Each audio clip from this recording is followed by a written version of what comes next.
afternoon. You're watching News 18 Global with me, Ridhima Bhatnagar. Our top focus this afternoon. The Indian and Association of Southeast Asian Nation Navies are conducting joint drills at a key naval base in Singapore. India has sent 2 frontline warships to take part in the maiden naval exercise with ASEAN countries. INS Delhi and INS Satpura have been sent with overall policy to further crank up the military outreach to the 10 Southeast Asian nations with an eye on China. India has been taking steps to ensure that the Chinese Navy doesn't muscle its way into the Indian Ocean. The ASEAN-India Maritime exercise will also provide an opportunity for the Indian Navy and the ASEAN Navy to work closely and conduct seamless operations in maritime domain.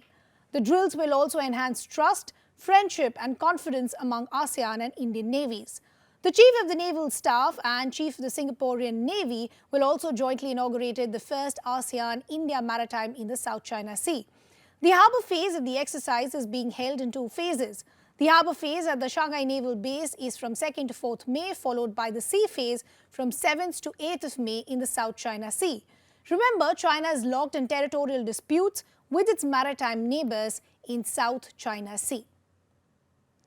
So as we've been pointing out, what really is the significance as far as this joint exercise is concerned? I have with me the former spokesperson of the Indian Navy, Captain D.K. Sharma, who in fact has been kind enough to take out the time and join us this afternoon. So I appreciate you taking out the time and joining us here. Before we get into the nitty-gritties, can you talk to us about the significance of this exercise? Good afternoon, Ridhima, and thank you for calling me to your show. This exercise, as you are aware, what China is doing in South China Sea and what they are planning to do in the Indian Ocean region. They have been sending ships. They have been, doing all kinds of tricks, dirty tricks in our part of the oceans, and they're going up to the west coast or the east coast of Africa also. So now it is time that all the navies who are not so big, they are getting together, and ASEAN navies and on the invite of ASEAN navies, India has gone there. I must also tell the viewers that this is not the first time they have called. This is exercises primarily called ASEAN +1, in which China, US, and Russia have already taken part and done their drills in the past few years. But this time is the first time that the Indian Navy has been called, and these exercises have been inaugurated yesterday. That is the harbour phase, which will happen on 2nd and 3rd. And then they will all move out to sea. So, and the reason for all this is you also are very clear as you have brought out that there is a lot of Chinese hegemony in the South China Sea, where they are kind of exercising control over everything. Yeah. So whether they are the natural resources or whether they are the the fisheries, you name it. So they are not allowing any of the countries, literal countries of South China Sea, to do anything. So this is a logical next step that all of them are getting together, and of course India, which is the closest to them, and India is also a little wary of Chinese movement in the Indian Ocean region. As you have seen, they send their kind of survey ships, research ships. Then there are 3 to 4 warships are always present in the IOR in the guise of anti-piracy and various other things. But you see their stretch: South China Sea, in the Western Pacific, in the Indian Ocean region, Arabian Sea, Bay of Bengal, you name it, and they're there. And this is a very logical and a thought out step that yes. If that be the case, then we will also be, moving across and leaving our footprint, so that we are better prepared. And you also brought out that this is for cooperation, coordination, and confidence building amongst the navies of the ASEAN and India. Yeah. So that's it. I just want to get into some nitty-gritties now. What I essentially want to understand, and I just want to set the ground for our viewers as well, we already know that China does have long-standing territorial disputes as far as the South China Sea with several members of the regional bloc that includes Malaysia, the Philippines and the Vietnam. So thus, what is going to be the strategy as far as India is concerned for this exercise? You see, India is now going over there. We are extending all the support. And as you have seen, the statement of the Prime Minister is very clear. We have, Sagar. security and growth for all in the region. And all this is being done to promote rule-based order and the freedom to overfly in the global commons. China, unfortunately, is not allowing that.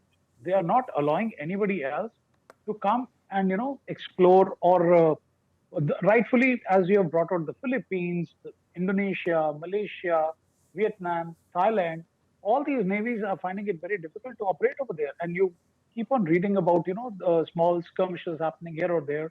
Their coast guard and the fishing fleets are just going and doing Hmm. whatever they want.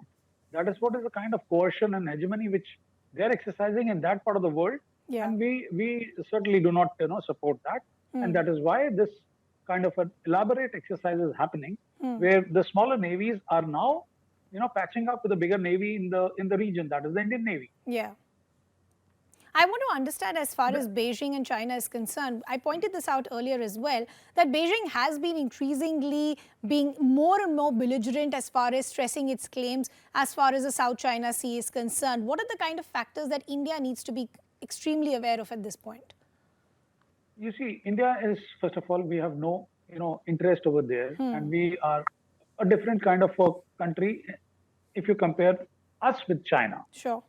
We promote rule based order. Hmm. We promote, we follow freedom of navigation, which is not happening on that side of the world.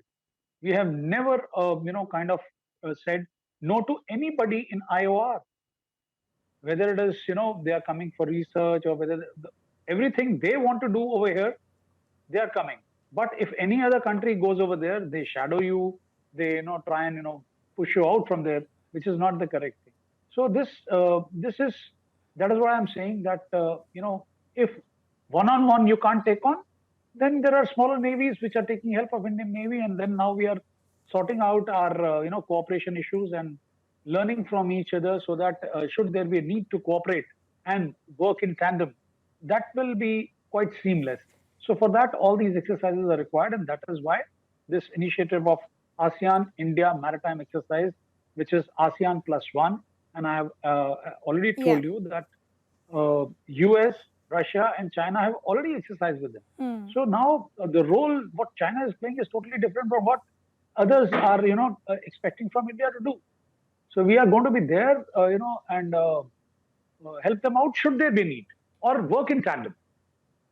Yeah, you're saying work in tandem. That's interesting. Lastly, I just want to go back to a statement that was made by the Raksha Mantri Rajnath Singh last November, where he said that India is concerned about complicating actions and incidents that have eroded trust and confidence. He also said actions that have undermined peace and stability in the region. So when we talk about this exercise to instill friendship and a sense of trust, what is going to be crucial as far as moving forward is concerned? You see, it that their footprint in the Indian Ocean region is increasing. They have been here from last 10 years or more than that, Hmm. and they came under the garb of anti-piracy. Then you see that they have, developed so many things in Gwadar. Then they have also got a port in Djibouti. They are always here. They are shadowing our things. You must have also read, and whenever we are doing any trials or any tests, they are there. Their research vessels are all across the IOR. So all this is also a little bit of concern to India. So if that be the case, then India increasing its own footprint only for the matter of security is, I think, a logical step. So we should not read far too many things over there. And you have Okay. seen what has happened over the last 4 or 5 years, what they have done in Galwan. Hmm. So their stance is very clear, and we have to be ready. And that is what the Indian Navy is doing. And the very fact that the Indian chief is over there, Yeah. it gives a clear message that you can't, interfere in our things. Let the rule-based order prevail. Let the right of navigation be there, Hmm. right of overflight be there, and you can't suppress or put down the smaller navies of the region, and push them Yeah. to the limits. Yeah. We'll leave the conversation there. So I appreciate you taking out the time and joining us here and helping us Thank you, understand Ridhima. the significance of this joint exercise.